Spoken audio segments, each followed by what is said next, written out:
Hey Inspired Church, today is day 5 of our 21-day prayer and fasting. Today we're going to be talking about empowered for the impossible.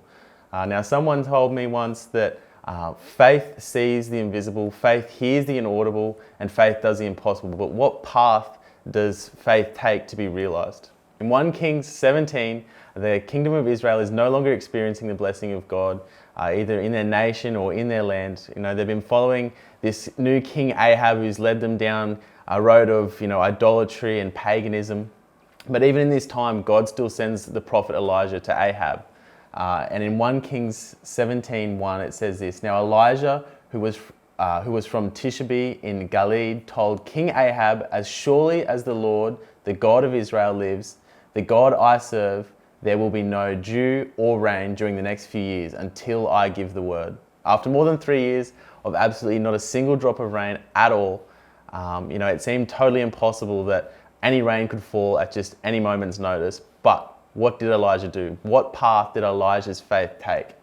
In 1 Kings 18:42, we read, "So Ahab went to eat and drink, but Elijah climbed to the top of Mount Carmel and bowed low to the ground and prayed with his face between his knees."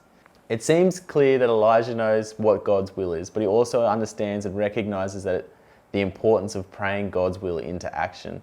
And he does this by fasting. Notice how that he sends Ahab to go and eat and drink while he goes himself and climbs the Mount Carmel. It says in verse 45, "And in a little while the heavens grew black with clouds and wind, and there was a great rain." This story reminds us that knowing God's will isn't just enough. Elijah was an incredible prophet, a man of God. He knew God's will very, very well, but he still recognizes the importance of praying it into action. And that's the same with us. Whether we believe in God to do the impossible in our family, in our work life, at home, often prayer and fasting is just the God-ordained pathway that faith travels to set our miracle in motion.